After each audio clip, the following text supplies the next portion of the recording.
Баршаңызға қайырлы күн. Сіздермен синнабон булочкасын жасайтын боламын. Дәмі сөз жоқ, керемет болады. Жұмсақ болып шығады. Бір жасағаннан ақ дәмі керемет болып шығады. Алдымен 200 мл сүтімізге 2 қасық қантымызды саламыз.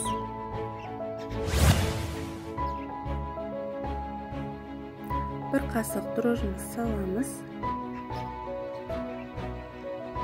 Бір қасық ұнымызды салып 2 минутқа қалдырамыз.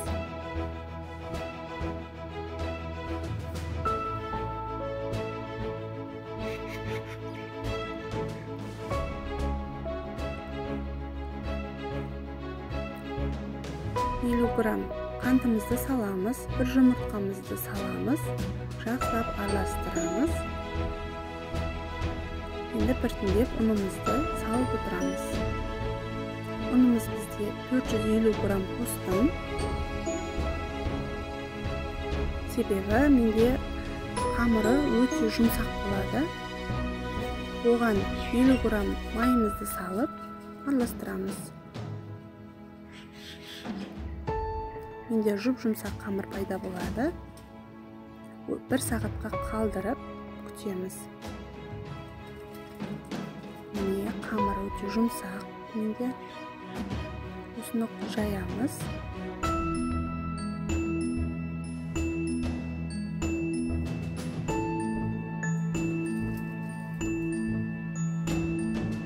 Май жағып аламыз.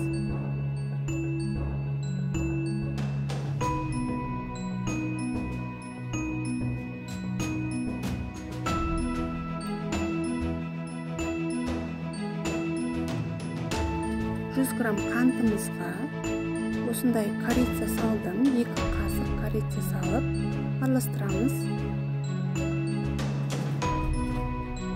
Міне осыны қамырымызға тегіс етіп салып аламыз.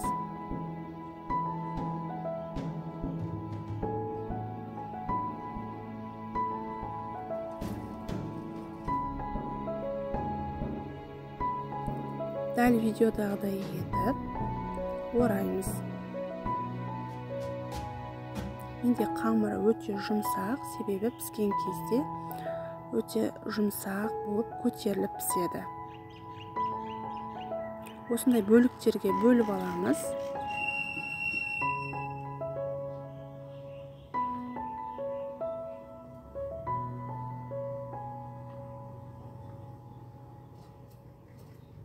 Міне осындай етіп жасап аламыз. Енді 15 минутқа қалдырамыз.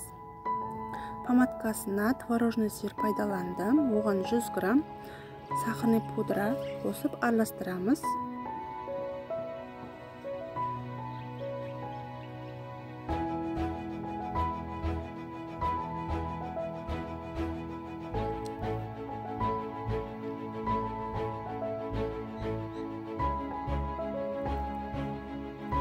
Бізде булочкамыз пісті. Осының бетіне жағамыз.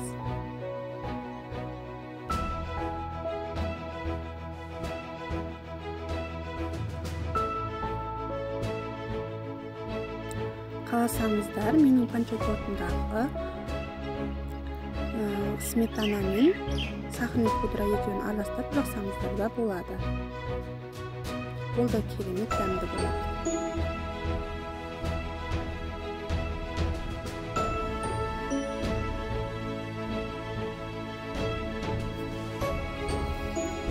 Менің видеомда қарағандарыңызға рахмет. Лайк басып, тіркеліп кетуді ұмытпаңыз.